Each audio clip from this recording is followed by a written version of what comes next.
हम जो खाते हैं, जितना भी आपका 2 समय का भोजन का लगता है, वो अन्न निकाल लो, दाल निकाल लो, चावल निकाल लो, मिर्च मसाले निकाल लो। और वो महाराज ऐसे व्यक्ति अगर आपके गांव में ब्राह्मण हैं तो दो ब्राह्मण को, अगर वो भी नहीं है तो दुखी व्यक्ति को दो।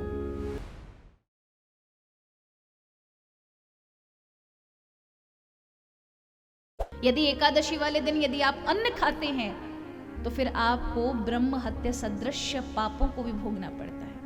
इसलिए कहा कि उस दिन एकादशी वाले दिन ऋषियों ने त्याग कर दिया है अन्न का, आज्ञा दी अन्न का सेवन नहीं करना है। उस दिन अन्न अपना दान करो। इसलिए हमारे यहाँ द्वादशी वाले दिन सीधा निकाला जाता है। आप में से कई माताएं निकालती होंगी वो अपना भाग का, कि हमने एक दिन का अन्न छोड़ा है, ये अन्न हम जो खाते हैं, जितना भी आपका 2 समय का भोजन का लगता है, वो अन्न निकाल लो, दाल निकाल लो, चावल निकाल लो, मिर्च मसाले निकाल लो। और वो महाराज ऐसे व्यक्ति अगर आपके गांव में ब्राह्मण हैं तो दो ब्राह्मण को, अगर वो भी नहीं है तो दुखी व्यक्ति को दो, जिसको जरूरत है, पर ये निकालना चाहिए। ये होता है कि हमने अपने प्राणों का दान भगवान श्री हरि को किया था, एक दिन भोजन नहीं किया उनकी प्रसन्नता के लिए।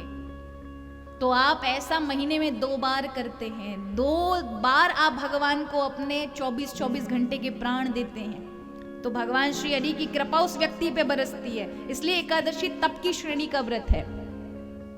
और कहते हैं एकादशी मन तन धन से यदि कोई कर ले, मन से भाव के साथ, तो हमारा निहाल करके रख देती है, श्री हरि को आपका बना देती है, ऋणी हो जाते हैं ठाकुर। श्री राधा रानी ने एकादशी का व्रत रखा, सत्यभामा जैसी भगवान की पत्नियों ने एकादशी का व्रत रखा, अम्बरीश राजा ने एकादशी का व्रत रखा, असंख्य राजा ध्रुव प्रहलाद हुए जिन्होंने एकादशी का, विभीषण इत्यादि हुए जिन्होंने एकादशी का व्रत रखा।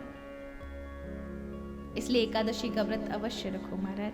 कम से कम ये नहीं रख सको तो अगली एकादशी जो उत्पन्न है ना, उसे एक ही रख लेना, साल में रख लो, एक निर्जरा रख लो, एक देव उठनी रख लो, नहीं तो अगर भगवान ने सामर्थ्य दियो तो 24 रखो। ठीक है, तो कोई ना कोई एक अच्छा व्रत जीवन में अवश्य धारण करके रखें, तो स्वास्थ्य का भी ठीक होता है और श्री हरि की भी प्रसन्नता प्राप्त होती है।